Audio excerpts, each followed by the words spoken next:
te contar uma coisa. Quem está também, né, nos holofotes é o ministro Fernando Haddad, ministro da Fazenda. Governo federal tentando mostrar para o mercado que vai fazer cortes, aonde vai fazer cortes, até porque precisa passar uma confiança aí para cumprir a meta fiscal, né? Exatamente, Dri. A gente tem falado bastante desse assunto e ao longo do dia de hoje havia de fato uma expectativa em relação ali a corte de gastos, bloqueio de despesas do governo federal, mas a única certeza que a gente tinha até então era de que o detalhamento ministério por ministério, ou seja, quanto cada ministério vai ter que segurar ali do orçamento, isso só seria feito na segunda-feira. Mas aí o que aconteceu? O ministro Fernando Haddad se reuniu com os outros ministros da junta orçamentária lá no Palácio do Planalto com o presidente Lula e logo depois da reunião o ministro Fernando Haddad foi ali para aquele espaço do térreo para conversar com jornalistas para anunciar o valor total do que vai ser congelado pelo governo nesse momento, até esse momento, em relação ao orçamento deste ano. Inclusive, o ministro Fernando Haddad, pouco antes ali de começar a explicar o que ia acontecer, disse que o objetivo era já confirmar, já ter esse anúncio oficial por parte do governo federal para evitar qualquer tipo de vazamento de informação.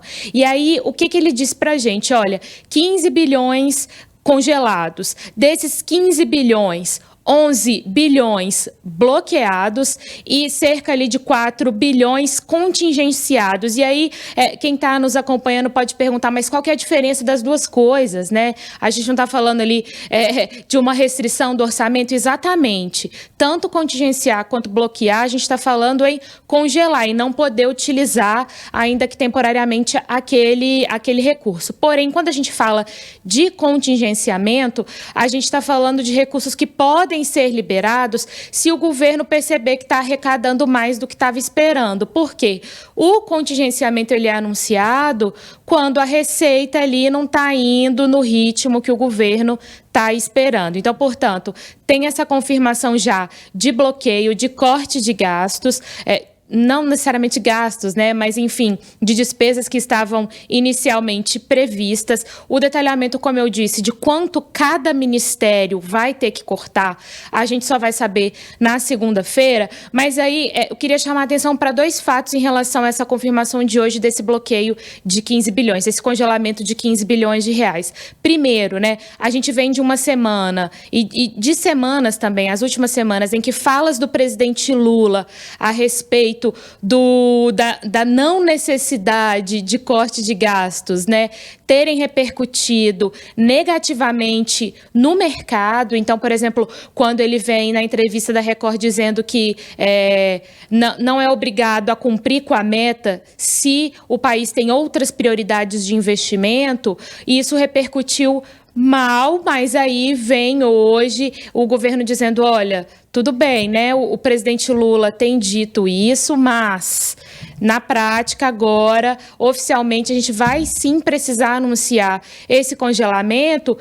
Por quê, gente? Porque sem isso não vai conseguir cumprir aquela meta fiscal, não vai conseguir cumprir com o discurso de equilíbrio fiscal, e tudo isso previsto lá naquela proposta, a gente falou também sobre ela, ficou conhecida ali como novo arcabouço fiscal, projeto que foi apresentado pelo próprio governo, aprovado pelo Congresso e está vigente desde o fim do ano passado. E ele diz o seguinte, olha, precisa sim ter esse congelamento de recursos caso o governo esteja caminhando aí para não cumprir com a meta fiscal. E aí a gente volta para toda aquela discussão a respeito da reação do mercado. Então, também o governo, claro, cumprindo ali, buscando cumprir com o que determina o novo arcabouço fiscal, dando um recado também para o mercado, mas também dando um recado para o Senado. E olha a gente aqui mais uma vez falando sobre a relação equipe econômica e Senado Federal. Porque em determinado momento, o ministro Fernando Haddad diz assim, olha, nessa questão do que foi contingenciado, ou seja, que pode ser liberado ali, a gente não levou em consideração as medidas de compensação da manutenção da desoneração da folha de pagamento de empresas de 17 setores e também de pequenos municípios. Caso as negociações com o Senado avancem, isso pode ser revisto, ou seja, joga para o colo do Senado uma solução, né, cobrando ali uma solução para essa fonte de compensação da renúncia fiscal que a desoneração da folha de pagamento acaba trazendo. Então, se a gente achou, né, que seria apenas um anúncio ali de congelamento de recursos, de bloqueio, de contingenciamento, não. O ministro Fernando Haddad deu um jeito, né, de jogar no colo do Senado mais uma vez essa questão da compensação. Lembrando que governo e Senado ainda não chegaram num acordo e, claro, precisa haver essa definição, inclusive por determinação do próprio Supremo Tribunal Federal.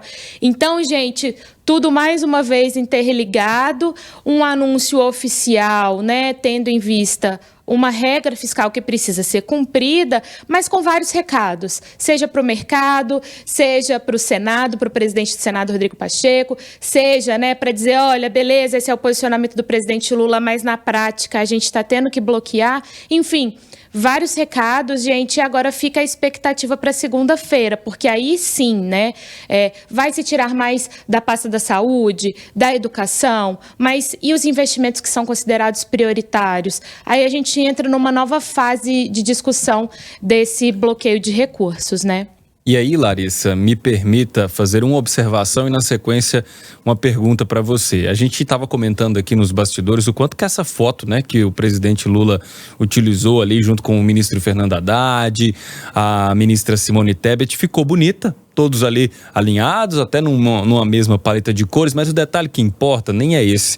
Eu fiquei muito curioso de pensar por que a ministra Simone Tebet ficou de mão cruzada enquanto o Fernando Haddad apertava as mãos do Lula. Por que estou falando isso? Porque já houve outros momentos onde a ministra Simone Tebet deu ali alguns embates com o ministro Fernando Haddad e, consequentemente, também com o presidente Lula. E, inclusive, houve, há poucos meses, eu vou colocar um mês e alguma coisa, uma entrevista da ministra Simone Tebet na Rádio CBN, se eu não me engano, que ela falou que não era o momento de fazer contingenciamento, que o governo era, na verdade, organizar as contas, priorizar o que precisava ser priorizado, para depois a gente falar em corte de gastos. Até na foto ela não parece muito satisfeita com tudo que foi anunciado. Mas dito isso, a minha pergunta é, Larissa, o ministro Fernando Haddad vem sendo atacado diariamente, principalmente pelos oposicionistas, né? Ganhou até vários apelidos, vários memes, né? Zé do Taxão e por aí vai. Ou seja, é engraçado mesmo, viu, Diego? Mas é a realidade, né?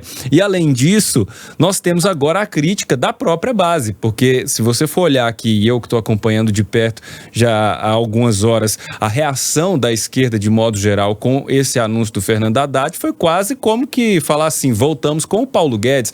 É mais ou menos isso que repercutiu na base do presidente, Larissa? Olha, Flávio, se a gente pega o PT, né? O PT ele é dividido em diferentes alas ali, nem sempre uma ala dá certo com a outra. E se a gente pega ali, a que é liderada pela presidente do PT, a Gleisi Hoffmann, a Gleisi é uma crítica ferrenha dessa lógica, digamos, dessa lógica de mercado, né? Ou seja, o mercado está reagindo mal porque o governo está gastando muito.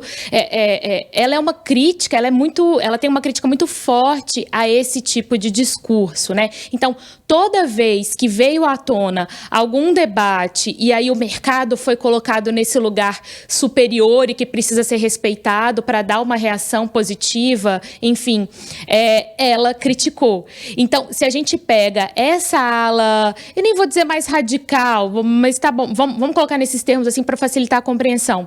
É uma reação, já vem sendo uma reação nos últimos meses, toda vez que se anuncia um possível corte, que se cogita um possível bloqueio, é uma reação enfática, né? Por quê? Aí a gente volta no que eu disse no começo, naquele discurso do presidente Lula de que não é necessário cumprir a meta se tem outros gastos prioritários. Ok, temos gastos prioritários, temos gastos fundamentais, se a gente cita, por exemplo, saúde e educação, mas temos também um novo arcabouço fiscal que foi proposto pelo próprio governo, que foi aprovado, chancelado pelo Congresso Nacional e que precisa ser cumprido. Então, assim, claro, a taxa, a crítica, ela vai vir, né? Olha, eu citando aí os memes. Bom, a crítica, ela vai vir, mas a gente precisa se questionar. É uma crítica para jogar para a plateia? Porque todo mundo sabe que, no fundo, precisa sim, a regra fiscal precisa sim ser cumprida. A gente pode criticar essa superioridade em que é colocada ao mercado, a gente pode criticar que ainda existe muita desigualdade no país, em várias áreas sociais, mas fato é que quando a gente volta, então, ali para o orçamento, para os números,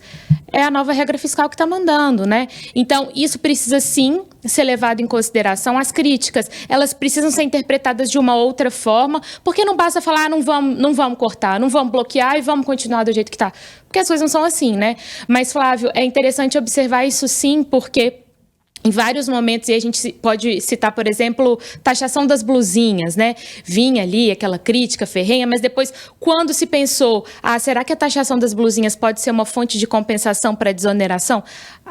Talvez, é uma possibilidade. Foi descartada? Foi, mas, enfim, pode ser uma possibilidade? Então a coisa vai mudando de figura.